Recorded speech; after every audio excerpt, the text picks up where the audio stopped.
Je vais aborder un quatrième point également qui peut avoir une influence prénatale, c'est quelque chose qui est dans nos traditions. Les traditions là, c'est l'influence des traditions et des coutumes. D'accord? Parce que certains ont des coutumes bizarres. La femme enceinte doit aller passer tel temps dans tel endroit. La femme enceinte ne doit pas manger ça. La femme enceinte ne doit pas faire ceci. En fait, on a une tradition, un régime de vie, d'accord, qui est que la femme enceinte doit suivre. Mes amis, ça là, c'est de la sorcellerie. Cette tradition-là, c'est de l'idolâtrie. Parce que c'est un démon qu'on sert en faisant. On est en train de suivre les préceptes d'un démon. Donc forcément, c'est que comment tu veux suivre les préceptes de grossesse d'un esprit de famille et après l'enfant va naître libre? Non. C'est de cette manière-là que tu consacres ton enfant à ces esprits de famille. Dans les traditions, les coutumes bizarres. Par ces coutumes-là, on lie les enfants à des choses comme ça. C'est pour ça que ça se rapproche de tout ce qui va être vœux. Mais là, c'est plus que des vœux, c'est vraiment mystique. Il y a même des assemblées, ces assemblées soi-disant là, je sais même pas c'est pas des églises, c'est des assemblées c'est des synagogues de Satan. Chez les célestes par exemple, je sais pas si vous connaissez, mais les célestes, c'est des choses qu'ils font. Les célestes, c'est voilà, la femme enceinte doit faire des rites, doit suivre des rites, etc. Tout ça là, c'est démoniaque. C'est de la sorcellerie. Donc un enfant de Dieu, c'est quelqu'un qui a le courage de refuser de suivre les traditions de ses pères. Voilà. Parce que voilà, il faut avoir le courage pas de se rebeller, mais de bien discerner. Ça là, je vais honorer mes parents comme ceci, mais ça là, Père, ce que vous me demandez là, regardez, en faisant ça, je suis en train de répondre, c'est l'alliance, c'est telle idole qui vous a demandé ça. Donc moi je suis Jésus. Enfin, si moi je sais, si je fais ça, c'est que je me consacre à cette idole là, je ne peux pas le faire. Vous voyez, il faut arriver même à ouvrir les yeux aussi à nos parents. Parce que ces choses après, là, quand ça va chauffer, nos parents, ils vont partir sur cette terre. Nous allons rester sur la terre. Hein. Ils vont partir avant nous. Et nous, c'est nous qui allons galérer. Donc, il faut arriver à discerner cette tradition qui détruise nos vies. Cette tradition qui nous met en alliance. On dit qu'on veut marcher avec Jésus, mais on est en Jésus, mais on suit encore les traditions des idoles de famille. Après, on est surpris. Dieu n'est pas dans du mélange en fait. Le monde spirituel, c'est tu choisis ton camp. Il faut choisir son camp. Et donc il y a des alliances, il y a des coutumes qui nous lient. Et ça c'est pendant la période prénatale, nous devons veiller à ces choses-là. Il y a beaucoup de choses dans les traditions dont on peut parler. Il y en a, c'est pas prénatal, mais dans les mariages des gens, il y a des coutumes dans lesquelles le mari doit passer entre les jambes de son beau-père. D'accord? Pour se marier, le beau-père se tient debout, le mari doit passer entre ses jambes. Ou tu dois aller lui donner 5 francs à quoi déposer 5 francs quelque part. Tout ça là, c'est quoi? C'est de la sorcellerie. Après, on s'étonne qu'on rentre dans le mariage et c'est des problèmes. Problème de stérilité, problème d'argent, tout ça là. Parce qu'on s'est lié à des choses pendant la période pré-mariage ou pendant la période prénatale. Donc, soyons intelligents. Discernons bien ces influences-là. Et sachons nous tenir par rapport à ces choses-là. Comprenons désormais que un enfant, lorsqu'il est dans le ventre de sa mère, est déjà en fait disposé à recevoir des influences spirituelles.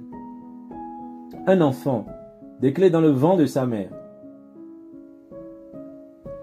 est déjà sujet à des combats. Le nombre de fois où j'ai vu en fait des bébés poursuivis par des chiens dans des songes, je me dis mais quoi? C'est juste un bébé et déjà l'ennemi se déchaîne. Nous devons comprendre. Dieu va dire à Jérémie, avant que tu ne sois formé, avant que tu sois conçu dans le sein de ta mère, je t'ai connu, j'avais des projets pour toi. Avant même que quand Jérémie était encore dans le sein de sa mère, Dieu avait des projets pour lui. Dieu avait des projets pour Jérémie, depuis le sein de sa mère. Ça veut dire que le diable aussi a des projets pour lui. Donc si toi, parent, tu n'as pas conscience que Dieu a des projets peut-être sur l'enfant que tu portes? Comment veux-tu protéger cet enfant-là? Comment veux-tu protéger les projets de Dieu pour cet enfant? Faisons attention à ce à quoi nous exposons les enfants. Parce que beaucoup de problèmes qu'il y a dans la vie certains viennent de là, viennent de très très loin, avant même leur naissance. Donc veillons à ces choses-là. Très bien. Je vais aller sur la période suivante. La période suivante, c'est la période, on va dire, de l'adolescence. Ou bien voilà, tout ce que j'ai dit là, c'est la période prénatale, mais j'ajoute aussi la période d'innocence. Alors ça, c'est intéressant parce que on dit prénatal, mais il y a aussi quand l'enfant est né maintenant. Quand l'enfant est né, c'est pas fini. C'est encore plus là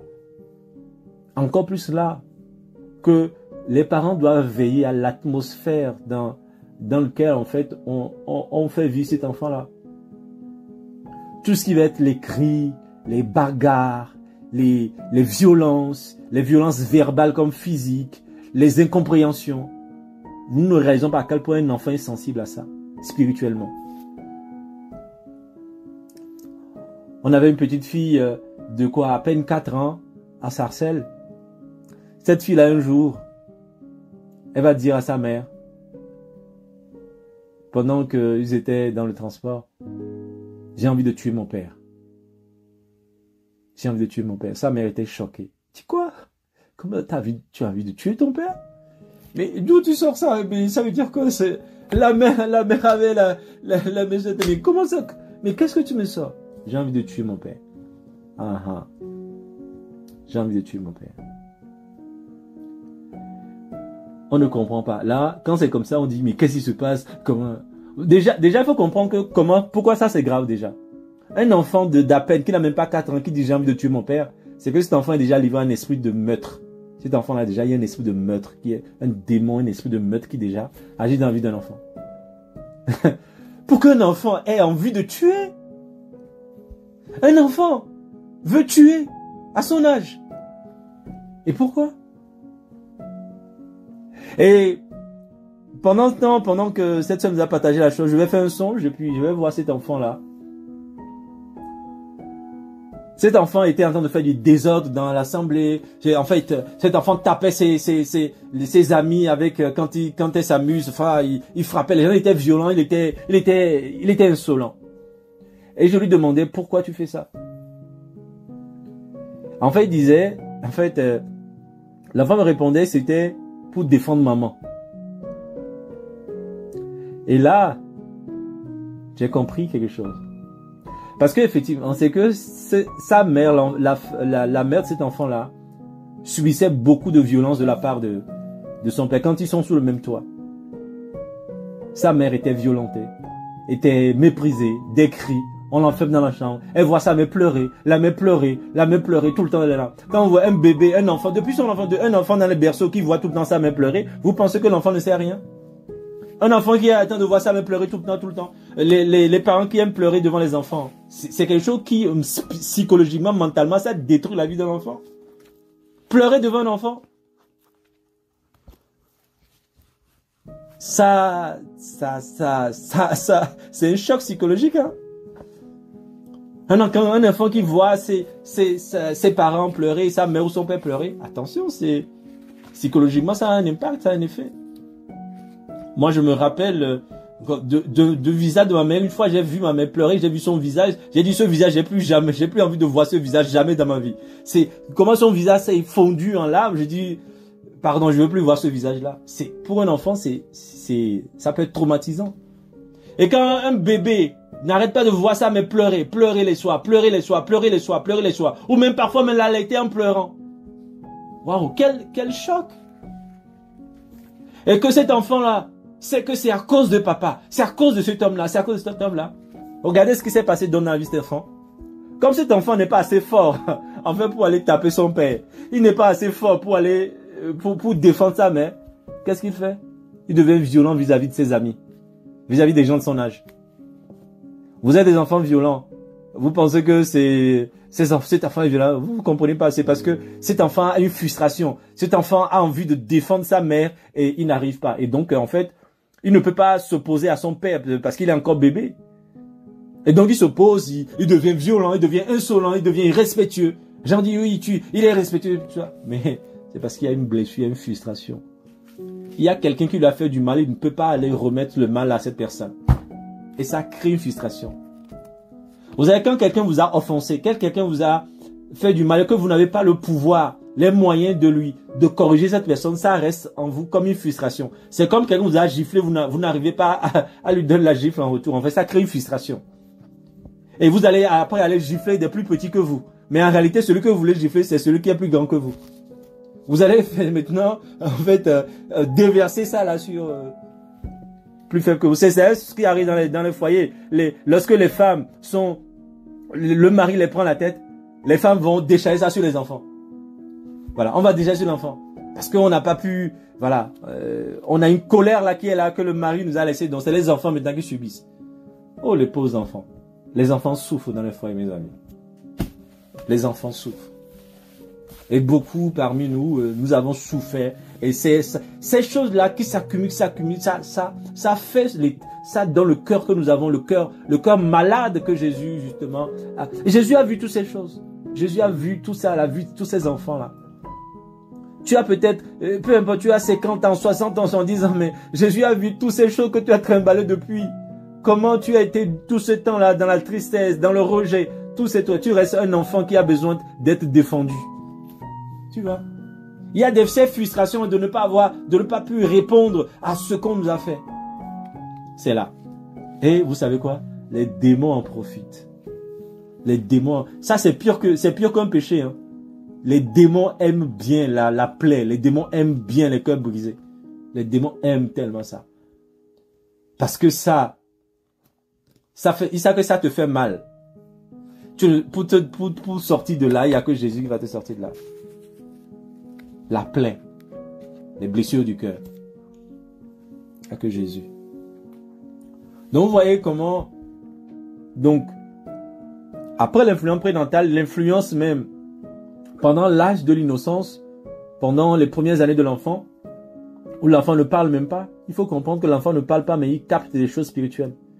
Un enfant sait discerner un cri, fait discerner des larmes, une pleure, fait discerner une tristesse. Donc nous devons donc faire attention à ce à quoi nous exposons ces enfants-là. Et même s'il peut arriver qu'il y ait des incompréhensions dans un couple, veillons à régler les problèmes hors de vue des enfants. Il faut être intelligent et sage pour savoir régler les problèmes hors de la vue des enfants, pour ne pas créer des traumatismes dans leur corps, dans leurs pensées, dans leur esprit. Et c'est ça, la sagesse que le Seigneur va nous donner. Et donc beaucoup de personnes comme ça, franchement, et là c'est du vu que je vous ai donné, je vais donner cet exemple-là réel pour vous montrer que c'est comme ça que l'esprit de violence, l'esprit de colère, vous voyez, l'esprit de colère, l'esprit de meurtre rentre dans la vie des enfants. Et qu'est-ce qui se passe à cet âge-là? Quand l'enfant ne peut pas confronter son père, l'enfant se sent faible. Qu'est-ce qu'il va faire?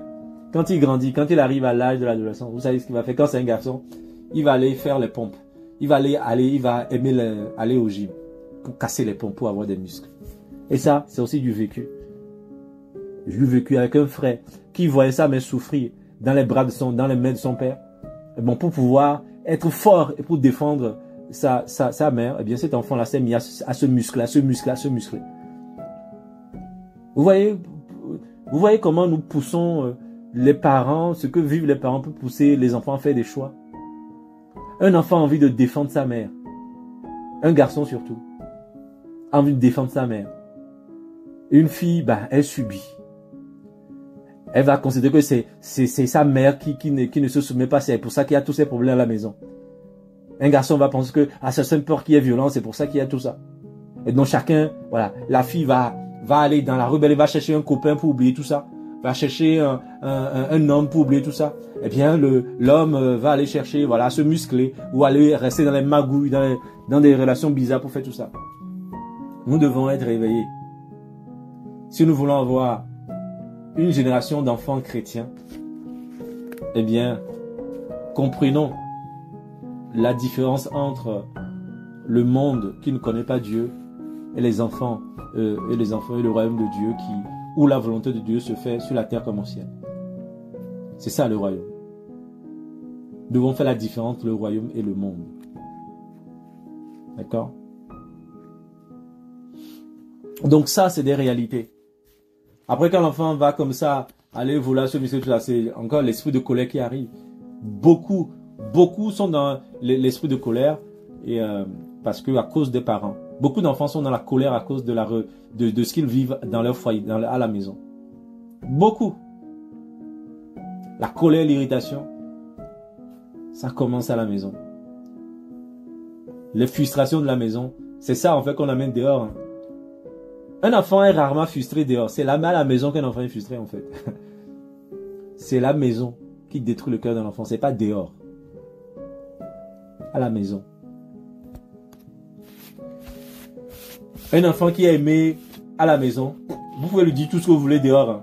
Quand il sait que ses parents l'aiment, en fait, il s'enfuit de ce qu'on lui dit dehors en fait. De tout, parce que quand il vient dans la maison, son père lui dit, ah, coup, laisse tomber, ils ne te connaissent pas, moi tu as du prix à mes yeux. Vous voyez, c'est ça, c'est ce que Dieu fait. C'est pour ça que Dieu veut qu'on connaisse, qu'on sache combien il nous aime. Quand tu sais que Dieu t'aime, les gens peuvent dire ce qu'ils veulent en fait. Ça t'importe peu, parce que tu es aimé à la maison. Tu sais que ton Dieu t'aime. Tu sais que ton père t'aime. Et donc en fait les gens peuvent te traiter de voilà, oh tu ne connais rien, tu n'es pas intelligent, tu ne sais pas faire ceci. Oh, c'est pas grave. Moi mon père m'aime comme ça. Mon père m'aime. Donc votre amour ne m'intéresse pas en fait. C'est l'amour de mon père qui m'intéresse. Par contre quand c'est ton parent, tes parents te rejettent, c'est là où il y a un problème en fait. C'est là où commencent les problèmes. Qu'un étranger te rejette, c'est pas un problème, mais qu'un parent te rejette, c'est là qu'il y a des portes ouvertes. Donc ça, c'est quelque chose contre lequel nous devons vraiment veiller. Lorsque les enfants commencent par avoir 2 ans, 3 ans, 4 à 5 ans, rentrent dans cet âge d'innocence-là, l'innocence ne veut pas dire qu'ils ne captent pas des choses spirituelles. Ils captent des choses spirituelles. Donc veillons à notre conduite devant les enfants qui sont dans cette période-là. D'accord? On va arriver à la période de l'adolescence. L'une des choses qui va ouvrir beaucoup de portes, c'est les mépris et les insultes. Il y a beaucoup de personnes qui ont reçu des insultes de la part de leurs parents. Et quand on dit des insultes, ce n'est pas des insultes une fois passant. On rabat l'enfant. Des insultes. Des insultes. Des insultes. Tu ne sais à rien. Tu ne sais à rien. Tu ne sers à rien. Tu ne sers à rien dans cette maison. Je ne sais pas quoi tu sers dans cette maison. Toi, tu ne vaux rien. Toi... Voilà. Toujours en train de comparer l'enfant, les enfants. On compare la fille au frère. On compare, toi tu ne veux rien. Regarde tes frères, eux ils arrivent. Mais toi tu es toujours là. Toi tu es toujours là. Toi tu es toujours là. Au lieu de sauver celle qui n'arrive pas, on l'enfonce en fait. Au lieu de sauver l'enfant qui a le plus besoin d'attention, oh bien, on l'enfonce en plus. Parce qu'on est insensé, mes amis, on est tellement insensé. La Bible dit que le diable, le royaume de Dieu a fait en sorte que ceux qui sont les plus faibles, en fait, jouissent de plus d'attention. Alléluia. C'est les plus faibles qui ont besoin de plus d'attention. Dieu s'occupe beaucoup plus des personnes qui sont faibles dans son royaume. Mais regardez, le monde, c'est l'inverse. Les gens qui sont faibles là, les gens qui n'arrivent pas, on les rejette, on les méprise, on les insulte, on les juge. Et les gens qui sont forts, ça veut qu'on élève. Ça, on veut être, voilà, on est tout le temps en train de les cajoler. On est tout le temps en train de les donner. Alors que c'est le plus faible qui a besoin plus de soutien. Le plus faible a besoin de soutien. Il faut s'en repentir, mes amis, surtout en Afrique. Ou, surtout avec les filles. Les filles dans les familles sont méprisées. Les Africains ne respectent pas les filles. Les parents africains ne respectent pas les filles. Et je pense que ça change un peu. Mais beaucoup de parents, beaucoup de personnes qui ont vécu en Afrique, nous devons comprendre. Nous devons savoir comment nos pères ont vécu. Nous ne devons pas hériter ça là, de nos pères. On n'a aucun respect pour les filles.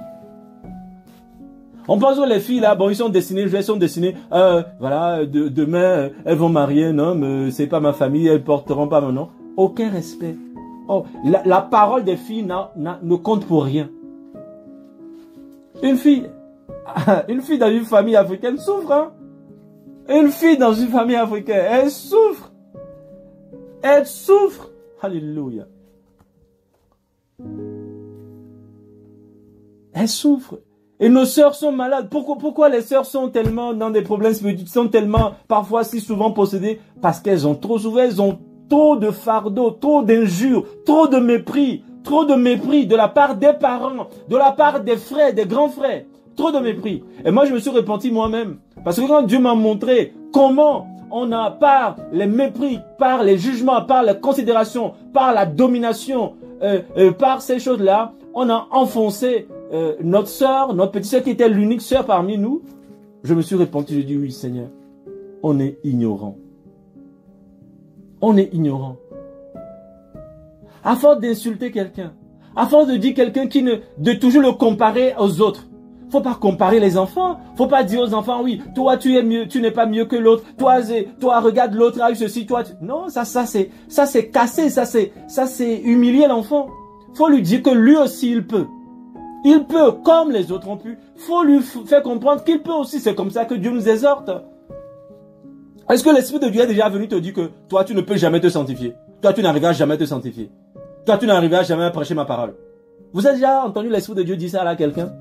Vous avez déjà entendu l'Esprit de Dieu dire ça à quelqu'un? Toi, tu ne peux pas exercer mes dons. Toi, tu n'es pas capable d'exercer mes dons. Waouh! L'Esprit de Dieu, c'est le contraire. Il est toujours là, dit, vas-y, tu vas y arriver. Avec moi, tu vas y arriver. Avec moi, tu vas y arriver. C'est ça un vrai père. C'est ça un vrai père. C'est comme ça qu'on aide quelqu'un à y arriver.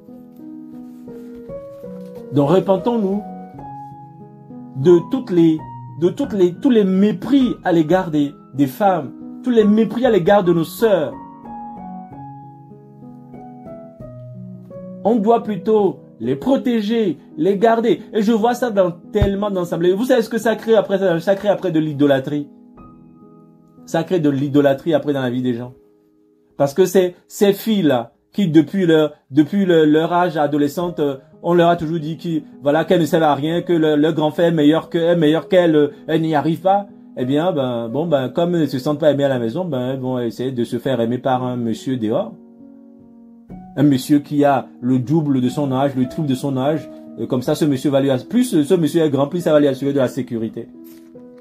Plus ce monsieur est grand, plus voilà. Parce qu'en fait, en réalité, elle a besoin d'un père. Donc voilà, plus le monsieur est grand, plus ça ressemble à ce que le père devrait faire dans sa vie. Nous poussons nous-mêmes les enfants dans la main du diable. Et après, on se plaint, on accuse ses propres enfants. Alors que c'est nous qui les avons poussés dans la main de l'ennemi. Les mépris et les insultes là, il faut arrêter.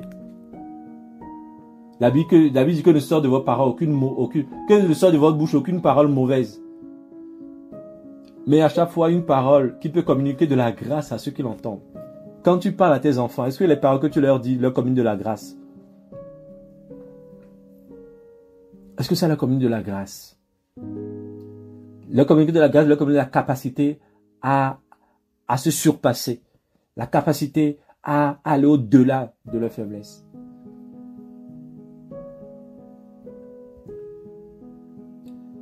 Et nous, je vais encore donner un témoignage pour qu'on comprenne à quel point ces choses-là sont vraies. Et parce que en plus, ce n'est pas que dans la vie, là, on parle de l'âge d'adolescence, mais malheureusement, on va retrouver ça aussi dans les mariages. Et c'est l'exemple que je vais donner, c'est un exemple de mariage. Une femme qui était venue, c'était toujours à Sarcelles, cette femme-là, dans l'assemblée où j'étais. Cette femme, quand cette femme marche, en fait, elle marche toujours courbée. Elle marche comme ça, courbée. C'est une femme qui a déjà deux, trois filles d'un certain âge qui ont plus de 18, 20 ans. Elle marche courbée, voilà. Tu sens qu'elle est triste, elle n'arrive pas à c'est comme il y a un vrai fardeau qui est son cou. Elle est gênée de pouvoir être liée, de pouvoir parler, de pouvoir regarder les gens en face. Et le Seigneur va révéler, vous voyez comme ça, cette femme, son mari, depuis qu'elle est mariée, son mari n'a pas arrêté de lui dire, toi tu ne me sers à rien, tu ne me sers à rien, tu ne me sers à rien, tu ne me sers à rien, tu ne me sers à rien. À force d'écouter ça, cette femme est devenue comme quelqu'un qui ne sert à rien. Elle marche toujours courbée, toujours la tête en bas, comme quelqu'un qui ne sert à rien. Les paroles, les mépris, les injures, tout ce qu'on dit à quelqu'un, les choses qu'on répète à l'oreille de quelqu'un, ces choses-là vont avoir une puissance sur la vie de cette personne. Comprenons ça. Quand tu déclares une parole sur la vie de quelqu'un, ces choses-là vont avoir une influence sur la vie, une influence spirituelle sur la vie de cette personne. C'est pour ça que c'est la prière, en fait. Vous voyez comment le monde spirituel est terrible. Vous voyez pourquoi nous sommes appelés à prier, à déclarer les paroles de Dieu sur la vie des gens. Si nous déclarons la parole de Dieu sur la vie des gens, nous prions ces choses pour les promesses de Dieu sur la vie des gens. C'est ces promesses de Dieu-là qui vont s'accomplir dans leur vie. À terme. Mais si de la même manière, nous choisissons plutôt de condamner, de déclarer des paroles de destruction sur la vie des gens, eh bien dans le temps, c'est ces paroles-là qui vont avoir une influence spirituelle sur leur vie. Nous avons un pouvoir, il y a un pouvoir dans la parole. Il y a un pouvoir dans la parole. Que fais-tu avec ce pouvoir-là? Utilise ce pouvoir-là pour détruire ou utilise ce pouvoir-là pour construire? Que fais-tu avec les paroles? Ta bouche, avec le pouvoir qu'il y a dans la parole qui est dans ta bouche. Et j'ai vu, c'est montré, on l'a tellement comparé à ses frères. On l'a tellement comparé à ses frères que dans son esprit, elle ne peut pas. Et aujourd'hui, qu'est-ce qui se passe? La personne va vivre. Pourquoi? La personne va vouloir démontrer qu'elle peut aussi réussir tout seul. Qu'elle n'a pas besoin des autres. Parce que la personne a envie de démontrer que on n'a jamais cru en elle. Vous voyez? Une personne en qui on n'a jamais cru, on lui a toujours dit que toi tu n'y arrives pas, les autres y arrivent, tes frères y arrivent, toi tu n'arrives pas, toi tu nous fais la honte, toi tu es la honte de cette famille, toi c'est toujours toi, tu nous crées des problèmes. Eh bien cette femme va passer toute sa vie durant à vouloir démontrer aux autres qu'elle peut aussi servir à quelque chose en fait. Qu'elle peut aussi, qu'elle vaut aussi quelque chose. C'est ça l'esclavage. Une telle personne, elle devient esclave des hommes parce qu'elle vit pour démontrer aux hommes. Elle vit pour démontrer que, vous voyez, moi aussi j'ai pu construire ça. Voici, moi aussi j'ai pu réussir quelque chose dans ma vie. Ça c'est l'esclavage. À chaque fois qu'on vit pour démontrer aux autres, on est esclave en fait des autres. Et c'est ça les captifs, c'est ça les prisonniers. Les prisonniers du regard des autres, les prisonniers du jugement des autres, les prisonniers du jugement des parents, les prisonniers de ce que la famille a dit sur nous. Mes amis, la vraie délivrance commence là. La vraie délivrance là, elle commence lorsqu'on comprend ces choses-là dans le monde spirituel. Lorsqu'on comprend le pouvoir qui est, la vie qui est au pouvoir de la langue, qu'on sait utiliser sa langue, eh bien, on commence pas à être mature. C'est pour ça que la Bible dit, l'homme spirituel sait tenir sa langue. Il sait ce qu'il fait avec sa langue. Vous voyez? Je veux que nous voyons nous-mêmes comment nous avons nous-mêmes détruit, comment nous avons nous-mêmes détruit les personnes que nous aimons, nos enfants, nos frères, nos sœurs. Comment nous les avons détruits. Ouais. Les mépris et les injures. Comment tu peux insulter ta femme en fait devant tes enfants? Je me dis, mais comment les gens raisonnent en fait? Comment tu insultes ta femme devant tes enfants? Il y a un problème. Déjà, même en secret, tu n'as même pas le droit de l'insulter. Comment? Après, quand cette femme-là va devenir tous les injures que tu places sur lui, tu vas regretter. Déclare les choses que tu veux voir dans la vie de ta femme. Déclare ces choses sur sa vie. Les choses que tu veux voir dans la vie de tes enfants. Déclare ces choses dans leur vie. Ne sois pas en train de confesser les choses qu'ils n'arrivent pas à faire ou qu'elle n'arrive pas à faire. Déclare plutôt les choses que tu veux voir dans sa vie. Dis-le-leur. S'il faut les rappeler chaque matin, rappelle-leur. Toi, tu es une bonne femme. Toi, tu es la femme que je veux. Toi, tu es un vrai mari. Tu es le mari que je veux pour mon foyer. Et parce que tu fais ça, tu fais ça, tu fais ça. Et s'il ne le fait pas, eh bien, s'il ne veut pas l'entendre, s'il ne fait pas ça encore et qu'il ne veut pas accepter il ne veut pas aller dans ce niveau-là, bien, va le déclarer dans la prière à Dieu. Dis, Seigneur, je veux que mon mari soit ça. Je veux voir mon mari devenir ça. Je proclame les paroles de Dieu sur mon mari. Je proclame ces paroles-là sur mes enfants, sur ma femme, etc., etc. C'est à nous de travailler pour changer, pour voir ce que nous voulons avoir les choses parfaites sans rien faire. On veut que, voilà, quelqu'un éduque son enfant quelque part, c'est très propre, il n'y a rien, puis je viens prendre gratuitement comme ça. Mais on ne veut pas travailler pour que l'autre, il y ait un changement qui arrive dans l'autre. Le vrai amour, là, va prendre quelque chose qui ne brille pas. Il travaille pour que ça brille. Vous n'avez pas vu Jésus? Jésus a pris des choses qui ne brillaient pas. Et il a travaillé ces choses pour que ça brille. Nous aimons déjà aller prendre des choses qui brillent. C'est pour ça que nous tombons dans les pièges. C'est pour ça que les sirènes, là, ils se mettent dans des choses qui brillent.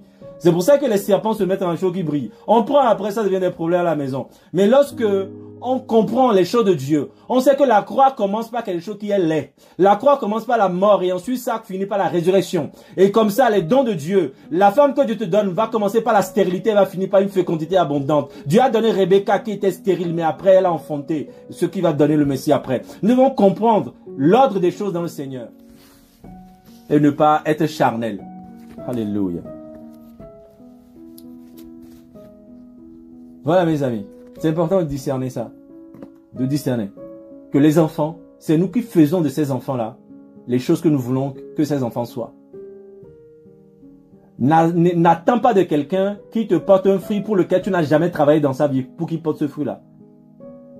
Si tu n'as jamais aidé ton enfant à être quelque chose, ne viens pas lui réclamer pourquoi il n'est pas cela. Tu n'as jamais aidé ta femme à être une femme de prière, ne viens pas lui réclamer pourquoi tu ne pries pas. Tu n'as jamais aidé ton mari à être un homme de prière. Ne va pas lui dire pourquoi tu ne pries pas. Si tu veux réclamer un fruit à quelqu'un, fais d'abord un travail dans la vie de cette personne. Sème d'abord quelque chose dans la vie de cette personne. Mais l'homme charnel, veut tellement, réclame tellement des gens. Tu réclames tellement. Tu veux que tes soeurs soient comme ça, que tes frères soient comme ça, que ton mari soit comme ça, que ta femme soit comme ça, que tes enfants soient comme ça. Mais tu ne leur montres aucun modèle. Tu ne montres aucun modèle toi-même.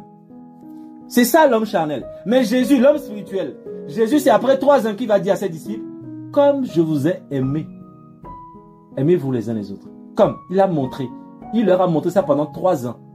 Montre ta femme comment prier pendant 3 ans. Et après tu peux lui dire maintenant, je t'ai montré pendant 3 ans comment on prie. Maintenant, commence à prier toi-même. Je t'ai montré pendant 3 ans comment on est patient vis-à-vis des enfants. Maintenant, apprends la patience à l'égard des enfants. Je t'ai montré comment il faut se lever tôt. Maintenant, toi aussi, apprends à te lever tôt pour chercher la face de Dieu, pour t'occuper des enfants. Mais on n'aime pas montrer le modèle. On veut que les gens fassent. L'homme spirituel, c'est un homme qui impose l'autorité par le fait qu'il est lui-même un modèle. C'est son exemple qui impose le respect aux autres. C'est pas parce qu'il crie, c'est pas parce qu'il hausse le ton, c'est pas parce qu'il monte son muscle. C'est parce qu'il est un modèle. Un modèle de douceur. Un modèle de vie de prière. Un modèle de consécration. Parce que quand votre femme vous voit consacrer, te voit te lever, si ta femme te voit te lever tous les matins à 5 heures pour aller chercher la face de Dieu, je pense que cette femme réfléchira 2 fois avant de t'embêter, avant de te parler n'importe comment. Parce qu'il saura que cet homme-là a la crainte de Dieu. Elle saura que cet homme a la crainte de Dieu. Et donc, m'opposer à cet homme, c'est Dieu. Je m'oppose à Dieu. Et c'est ça. Donc, c'est important que les enfants, on réalise là. On réalise que l'effet ou l'influence des mépris et des injures, des insultes. Il faut arrêter d'insulter les enfants. Arrêter de les mépriser, de leur dire qu'ils n'arrivent pas, ils ont de mauvaises notes à l'école, ils ne peuvent pas faire ci. Il faut plutôt voir comment les aider à remonter la pente. Donc, je ne reviendrai pas aussi sur le rejet dans cette période-là. Le rejet, comme je l'ai dit, est dans toutes les périodes. C'est période prénatale, période d'adolescence et même dans le mariage. Il y en a qui sont beaucoup rejetés dans le mariage. Donc, le rejet est partout, sur toute la ligne. Donc, nous sommes toujours confrontés à ça. Il faut qu'on fasse attention donc à ne pas soumettre les gens au rejet. D'accord? La rébellion. Dans cette période-là, il y a la rébellion. Mais avant de parler de rébellion, je vais parler de deuil. Ça aussi, un gros morceau. Le deuil. Lorsque quelqu'un est endeuillé, nous devons le comprendre que cette personne a besoin beaucoup de nos soutiens. Surtout un enfant. Un enfant endeuillé a besoin de beaucoup de soutien. Un enfant qui vient de perdre son père, de perdre sa mère, de perdre ses parents, ces deux. Cet enfant-là a besoin de beaucoup de soutien dans la prière et même en présentiel. Parce que c'est là où l'esprit de rejet, le voile de la tristesse entre par là. La tristesse. Vous savez, c'est comme, voilà, ces orphelins qui aiment se plaindre. Oh oui, je n'ai pas de mère, donc moi je suis différent des autres. Et puis comme ça, on se plaint, on devient, et du coup en fait, le deuil ou cet apitoiement là devient une consolation. En fait, l'orphelin est consolé lorsqu'il va rentrer dans son coin, se rester seul et puis penser à sa mère, et puis penser à son père, et puis penser à celui qui a perdu, et puis pleurer, et puis se dire que moi, voilà, les autres ont ceci, moi je n'ai pas. Tout ça là, c'est une invitation du coup de l'esprit de tristesse.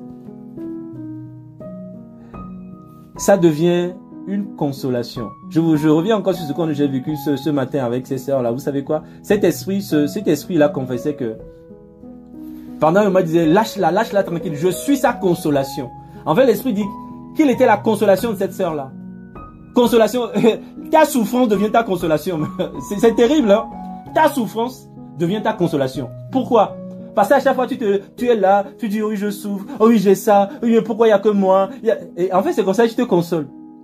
Dès que quelqu'un te fait du mal, tu rentres chez toi, tu commences pas à pleurer. Pourquoi moi? Pourquoi il n'y a que moi? Voilà, tu te consoles comme ça, en fait. Et c'est un esprit, hein.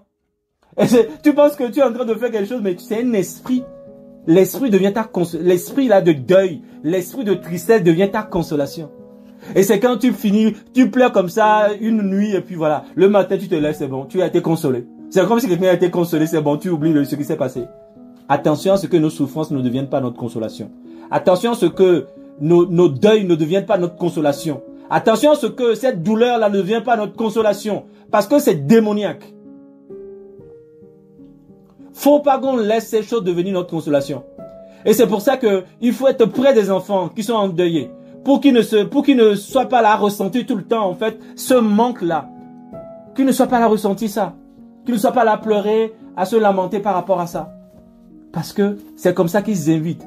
Et cette sœur-là, c'est comme ça, en fait, qu'elle a invité, du coup, cet esprit de tristesse qui est entré dans sa vie. Parce qu'elle se réfugie dans sa chambre, en train de pleurer, sous le rejet de ses parents, en train de pleurer sur le mépris, parce qu'elle est une fille au milieu des garçons. Et c'est comme ça, elle a grandi avec ça. Regardez, c'est terrible. Depuis 17 ans, elle avait une couette. Elle a gardé cette couette-là. Et cet esprit est lié à cette couette. Depuis 17 ans. Elle garde une couette. Et quand on a jeté cette couette-là, elle s'est tellement sentie mal. Parce que elle continue à porter cette couette-là. Vous savez, souvent, nos souffrances ou les périodes dans lesquelles, en fait, ces esprits-là entrent dans nos vies, les périodes douloureuses dans lesquelles ces choses sont entrées dans nos vies, celles sont liées à des choses physiques parfois. L'autre fois, on parlait, par exemple, avec le soir, le Seigneur montrait par rapport à celui, par exemple, une chaîne qu'elle avait pendant une période où elle passait pas de mois de souffrance. Mais cette sœur-là, par exemple, c'était sa couette. Vous voyez, quand elle veut pleurer là, quand elle veut se lamenter, veut être triste, veut se consoler par la tristesse là, elle prend sa couette, voilà, elle met, et puis elle pleure, et puis elle gémit, et puis voilà des larmes, et puis voilà. Mais en fait, le diable est terrible. Vraiment, le diable est terrible. Mes amis, ouvrons les yeux, soyons intelligents. Là, vraiment, on entre vraiment dans les fonctions, dans les manifestations spirituelles en fait. Ceux qui se lamentent de leur sœur, ceux qui pleurent sur leur sœur. Cet esprit était lié à cette couette. Et du coup, quand on sort, et il y en a beaucoup, là je parle de ça, mais il y a certains qui ont perdu leurs parents, et à chaque fois, ils n'arrivent pas à dormir, ils gardent toujours en fait la couverture de leur mère ou de leur père qu'ils ont perdu. Ça aussi, j'ai connu ça. Je connais une sœur comme ça. J'ai connu une sœur comme ça. Sa mère est morte. Et sa mère, et à chaque fois, quand elle veut penser à sa mère, elle va prendre la couette, et puis elle va prendre la couverture, là, ce paille-là de sa mère, et puis voilà, elle se couvre avec ça, et puis elle pleure, et puis elle dit, ah maman, tu me manques, ah, enfin, c'est démoniaque. Démoniaque. Que vraiment nos yeux s'ouvrent par rapport à tout ça, là. Et souvent, c'est comme ça que nous tous sont l'ennemi, et du coup, cette personne pouvait prier comme vous voulez. Tant que la couette est là, tant qu'elle se couche avec cette couette-là, eh bien, l'esprit va toujours revenir. Tant que tu vas te consoler avec ce manteau ou ce paille-là que ta mère t'a laissé, ou ton père mort t'a laissé, tant que tu vas toujours prendre, je sais pas moi, cet habit-là, cette couverture-là que tes parents, tes morts t'ont laissé, eh bien, tu es toujours en communion avec ça. C'est ça. C'est comme si ça transportait l'onction, le manteau là de ce démon. C'est ça qui transporte l'esprit de cet esprit-là. On peut le chasser, tu retournes chez toi, tu te couvres encore, tu le ramènes. Ouais. Après, on ne comprend pas pourquoi on est délivré, mais on a l'impression qu'on délivre, mais on fait un délivré, mais ça ne passe toujours pas. Parce qu'il y a un objet physique qui maintient le contact avec cet esprit-là, qui fait que cet esprit revient. Du Seigneur, donc, la réalité des objets physiques, c'est réel, c'est une réalité. Il faut que nous apprenions à nous défaire de ça. Nous devons éviter tout contact avec les morts. Tout ce qui appartient à un mort, c'est mort en fait. Moi, je veux pas avoir de rapport avec toi. Et même dans tes sons, si tu vois même des morts venir te parler, te révéler, c'est comme ça que comment la séduction. Tu vois des morts venir te révéler. Je te dis, Seigneur, moi je veux pas qu'un mort vienne me parler. Seigneur, que les vivants viennent me parler. Que le Seigneur vienne me parler. Pourquoi c'est un mort qui vient me parler? Seigneur, les morts sont morts. Moi, je veux voir le ciel. Je veux voir le Seigneur. Voilà. Faut pas, parce que tu commences pas à accepter là, et puis voilà, et puis tu commences pas à faire confiance au visage, et bien, après ça a commencé par t'amener dans des fausses doctrines, des choses bizarres. Donc moi, je n'accepte pas que des morts viennent me dire n'importe quoi dans mes songes. Voilà. Il faut que les vivants, il faut que le Seigneur vienne nous parler. Le Seigneur lui-même vienne nous parler. Que des anges viennent nous parler. Au travers des vivants peut-être. Voilà. Mais des vies où on est tout le temps là en communion dans les songes avec des morts. Non, ça, il faut dire, Seigneur, je t'en supplie. Je sais que c'est pas conforme à ta parole. C'est pour ça que je dis, je ne veux pas. Je ne veux pas tomber dans la séduction. Donc, épargne-moi ça. Voilà. Donc, c'est donc des choses, pour lesquelles nous devons vraiment, aussi être vraiment en alerte. Par rapport à toutes ces influences-là, pendant les petits, si tu apprends qu'il y a quelqu'un qui a perdu ses parents. Alors on dit ça, mais je dis ça pour les enfants, mais comme je dis, ça peut arriver à tout âge en fait. À n'importe quel âge, ça peut arriver. Donc c'est pas que pour les... Si tu apprends au moins que quelqu'un a perdu ses parents, sache que cette personne peut être dans la faiblesse, donc va fortifier, encourage cette personne, sois là pour l'exhorter, pour l'encourager. C'est ça, l'église doit être là pour ça. Pour que les gens ne tombent pas dans le piège de « Oh, je suis seul, c'est fini, il n'y a plus ma mère, regardez, il n'y a même plus personne qui m'appelle, qui pourra me dire encore, viens prendre la nourriture après, qui pourra me... » Voilà, tout ça là, c'est des choses qu'on ne connaît pas, on se met dans ces apitoiements là. Faut sortir de ça. Faut sortir de l'apitoiement du soir. Et pour que les gens sortent de ça, il faut que nous on soit présents. Il faut que l'église soit présente. Il faut que tu sois présent aux côtés des personnes qui passent pas de moments difficiles comme ça. Pour qu'un esprit de tristesse ne vienne pas prendre la place. D'accord? Donc là, on a parlé de l'influence des insultes, on a parlé de l'influence des deuils, on a parlé de l'influence voilà, de tout ce qui est souffrance d'un parent, les larmes d'un parent, la violence conjugale, etc., etc. Tout ce qui est divorce aussi, hein, tout ce qui est divorce. Le divorce brise le cœur des enfants. On ne se rend pas compte. Donc tout ça là, c'est ce qui se passe. Ça a des impacts, on doit le comprendre. Et maintenant, la conséquence de ces impacts va être quoi? C'est en même temps une cause, une conséquence. Quelque chose qui ouvre une porte, en même temps quelque chose qui est une conséquence des précédentes, c'est la rébellion. La rébellion. Quand un enfant est sous ces influences-là, ah ben cet enfant va rentrer dans la rébellion en fait. Donc vous savez que l'adolescence, c'est ça aussi. Elle va sortir, elle va plus rentrer à l'heure. Elle va sortir, elle va préférer rester dehors que rester à la maison. Vous savez pourquoi les enfants préfèrent rester dehors qu'à la maison? Parce qu'à la maison, c'est chaud. C'est parce qu'à la maison, il n'y a pas d'amitié en fait. À la maison, parfois l'atmosphère n'est pas vivable. Donc on préfère l'extérieur que la maison. Donc il faut que nous puissions avoir un environnement où les enfants sont heureux d'être à la maison. Voilà. Quand ils sont dehors, ils vont plutôt être pressés de vite rentrer. Parce qu'il y a une atmosphère à la maison, il y a quelque chose à la maison qui les attire. D'accord? Donc, il faut vraiment être près des gens et pour que la rébellion n'arrive pas. La rébellion va se manifester, comme je l'ai déjà dit, par les histoires de copains, de copinage, etc., d'impudicité, de langage qui change, etc., de convoitise, de plein de choses. Donc, on doit vraiment veiller. On doit veiller, lorsque les enfants sont dans cette phase d'adolescence-là, à les écouter. À ne pas toujours leur imposer ce que nous voulons, mais à les écouter. Écoutons-les. Même si les choses que les enfants disent ne sont pas sensées, écoutons. Et donc certains parmi nous, parce que vous n'avez pas été entendu par vos parents, lorsque vous leur dites ce que vous ressentez, votre malaise, on vous accuse, on vous dit vous mentez, on vous dit ceci, on vous dit cela. Vous devez comprendre que ces choses-là vous ont livré à des esprits de rejet. Lorsqu'un parent n'écoute pas son enfant qui lui raconte quelque chose, un traumatisme, Quand ton enfant vient te raconter un traumatisme, ton enfant te dit qu'il a été violé, ton enfant te dit qu'il a connu des attouchements par quelqu'un peut-être que tu connais. Et toi tu dis, ah non, non, jamais, tu mens, faut pas mentir dans le camp des gens. Faut écouter les enfants, faut pas penser que les enfants mentent, faut écouter les enfants. Parce que un enfant qui a subi un traumatisme, qui t'en parle, et que tu rejettes ça comme ça, cet enfant se sent en fait sans défense. Et donc, elle ne croit plus à personne, elle n'est plus en sécurité. Et les gens vont le violer, vont l'abuser, il ne parlera à personne, parce qu'à chaque fois il va dire, ben, si j'en parle, on dira que c'est moi qui mens. C'est comme ça que nous livrons les enfants à des atrocités, à des abominations. Que cela ne se reproduise plus dans nos familles. Et que si tu es passé par là, sache que même si ton parent ne t'a pas écouté, regarde ce qu'on a dit tout à l'heure.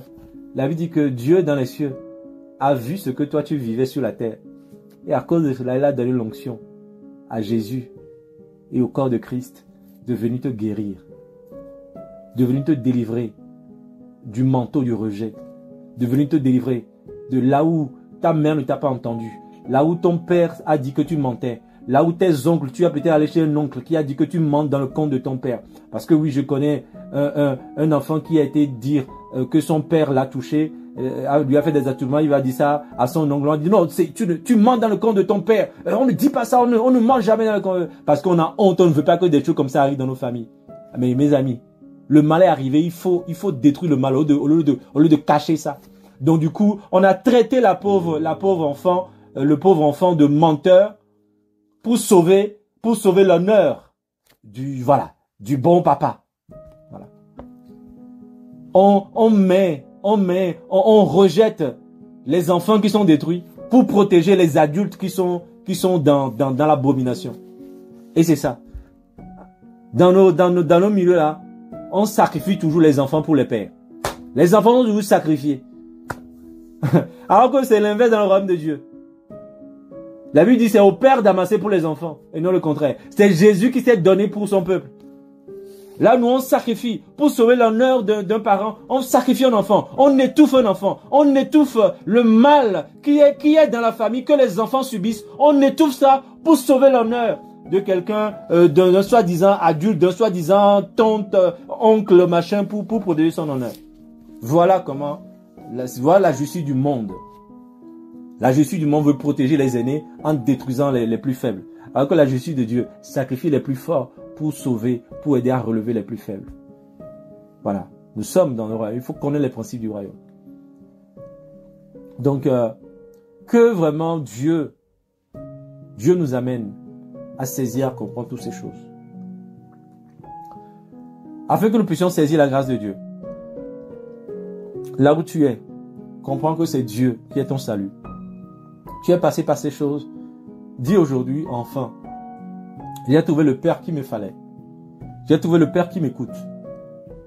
J'ai trouvé la mère qui m'écoute. J'ai trouvé l'époux qui m'écoute. J'ai trouvé l'épouse qui m'écoute. J'ai trouvé le frère qui me défend, qui m'écoute. J'ai enfin trouvé des gens qui ne me rejettent pas. J'ai enfin trouvé le Seigneur qui ne me rejette pas. J'ai enfin trouvé le Seigneur qui ne méprise pas mes paroles, qui ne me dit pas que je n'arriverai pas. Mais j'ai trouvé enfin l'Esprit qui m'exhorte, qui m'encourage que je peux y arriver. Lorsque l'ennemi m'appelle cancre, Dieu il m'a donné son intelligence. Il me dit tu es parfaitement intelligente. Lorsque l'ennemi m'appelle tu es incapable, Dieu me dit j'ai mis en toi la capacité. Vous voyez, nous avons maintenant trouvé dans le royaume la véritable onction, le vrai Père qui nous rend capable, Nous avons une vie à reconstruire du coup. Nous avons une vie à reconstruire. Tu as une vie à reconstruire. Ne dis pas que tu as perdu tellement d'années. Tu as une vie à reconstruire avec Dieu. Alléluia. Tu as une vie. Parce qu'enfin tu as un Père qui peut t'aider à grandir et à réussir dans la vie. Tu n'as plus un Père qui t'écrase, qui t'accuse, qui te rejette, qui te méprise. Tu as un Père qui t'accueille, qui te fortifie, qui te montre comment faire la chose. Il le fait ensuite, il dit imite-moi. C'est ça un vrai Père. Amen. Donc, je vais m'arrêter là pour ces premières parties. On continuera sur cet enseignement-là la prochaine fois. Et que nous puissions vraiment garder ces influences-là. Comment l'ennemi est-il entré dans nos vies? Que tu comprennes, si tout ce qu'on a cité, tu as vu que ces choses-là ont été dans ta vie. Dis oui, Seigneur. Rappelle-toi dans de par où on a commencé Isaïe 61. Dieu avait vu tout ça. C'est pour ça qu'il a donné l'esprit à Jésus. Aujourd'hui, l'esprit est répandu sur nos vies, est sur ta vie. Alors dis, Esprit de Dieu, oui, je suis endeuillé. Je vais m'enlever ce manteau de deuil. Oui, Seigneur, j'ai un voile de tristesse qui couvre mon visage, qui couvre mon cœur depuis tant d'années. Depuis tant d'années. Un voile de tristesse. Je me rappelle toujours de ce témoignage de cette situation d'Evelyne, la sœur de Marilyn, qui portait dans son cœur souffrant depuis 65 ans le deuil de sa mère. Vous vous rendez compte? 65 ans, pendant près de 50 ans, parce que c'était à 12 ans que, je ne sais plus à quel âge c'est arrivé, mais en fait pendant près de 50 ans, elle n'a jamais fait le deuil de sa mère. Pendant 50 ans. Alléluia. Pendant 50 ans, c'est pas de la blague. Hein. Du coup, ça c'est toute une vie. Certains n'ont pas eu 50 ans à quitter cette terre. Pendant 50 ans, la personne porte le deuil de sa mère. La personne pleure sa mère. Comment vous voulez que un esprit ne s'installe pas? Toi, si tu es aussi ici et tu continues à pleurer ta mère, à pleurer ton père, sache que tu amènes toi-même un esprit de mort, un esprit de deuil sur ta vie. Il faut sortir de ça. Il y a un temps pour le deuil, il y a un temps pour continuer à vivre. Mais si tu lis ta vie au deuil, tu risques d'être esclave. Ta vie ne peut pas avancer. Tu as toi-même enterré ta vie. Alors que Dieu a des choses nouvelles à faire pour toi. Pendant 50 ans, tu vas toujours pleurer ta mère, alors que tu as toi-même des enfants. Comment veux-tu penser à tes enfants si tu pleures ta mère? Comment peux-tu avoir les yeux ouverts pour pouvoir s'occuper de tes enfants si tu pleures ta mère? Seront délivrés. C'est pas un péché d'être endeuillé. Abraham a fait le deuil, pendant 3 jours, a fait le deuil de Sarah, sa femme, et puis après, la vie a continué pour lui. Abraham n'a pas passé tout le reste de sa vie dans le deuil de sa femme.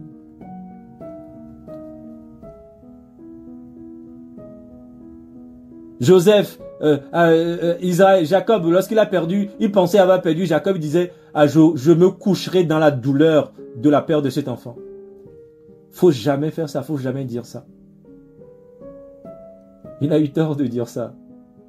C'est pas parce que tu as perdu un enfant que tu ne seras plus jamais heureux dans ta vie. Que tu dois lier du coup ta vie à l'amertume parce que tu as perdu quelqu'un. Non. Nous tous qui avons perdu quelqu'un, réalisons que c'est passé. Chacun est de passage sur cette terre. Et nous ne pouvons pas lier nos vies du coup et bloquer nos vies parce que nous avions perdu quelqu'un. La vie continue. Et surtout, Dieu a des choses à faire pour nous dans cette vie-là. D'accord? Donc, passons au-delà du deuil. D'accord? Et continuons à vivre. Ne laissons pas le deuil détruire nos vies. Si tu ne le fais pas aujourd'hui, une fois que ce démon-là, cet esprit-là s'enlise dans ta vie, tu peux aussi du coup rester là, passer 50 ans, à toujours pleurer, à toujours pleurer, à toujours pleurer, à toujours pleurer, à pleurer en cachette. Parce que les gens ne savent même pas quand tu pleures. Hein. Voilà. Parce que les trucs de tristesse là, en fait, cet esprit-là, cette consolation, ça t'amène en cachette. Quand la lumière est éteinte, tout le monde, voilà, la lumière est éteinte, c'est là que tu commences toi à pleurer. C'est là que l'esprit là commence, lui, il vit maintenant. Quand la lumière est éteinte, là qu'il vit. Ça pleure, ça pleure, ça pleure. Que le deuil ne soit pas ta consolation, mes amis. Non. Que Jésus-Christ, que la guérison, que la restauration, que les plans de Dieu soient notre consolation. Que l'avenir que Dieu nous réserve soit notre consolation. Et non pas le passé qu'on a vécu, qu'on a connu, qui nous a détruits. Allons de l'avant et arrêtons de pleurer les morts. Arrêtons de pleurer les morts. Allons de l'avant. Allons de l'avant. Arrêtons de pleurer les gens qui nous ont blessés, les gens qui ne nous ont pas écoutés, les gens qui nous ont méprisés, les gens qui nous ont insultés. Et allons de l'avant. Parce que Jésus-Christ est venu. Depuis les cieux, il a vu tout ça.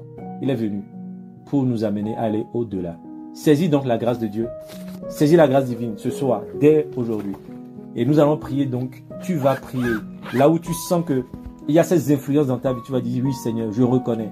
Je reconnais que j'ai été victime de rejet. Aujourd'hui, je ne veux plus que le rejet soit ma consolation. Je ne veux plus que les larmes soient ma consolation. Je ne veux plus de ça. Je ne veux plus d'une consolation, voilà, de l'esprit de tristesse. Je ne veux plus d'une consolation de l'amertume. Je veux vraiment la consolation de l'esprit. La consolation qui vient par l'espérance que Dieu nous donne. C'est l'espérance qui nous console. C'est l'espérance en Christ qui nous console. Paul dit, consolez-vous par ses paroles. Par ses paroles. C'est que Jésus revient. C'est ça notre consolation. Ce n'est pas que notre père est mort, notre mère est morte, telle personne m'a fait du mal. Non, c'est pas ça qui nous console.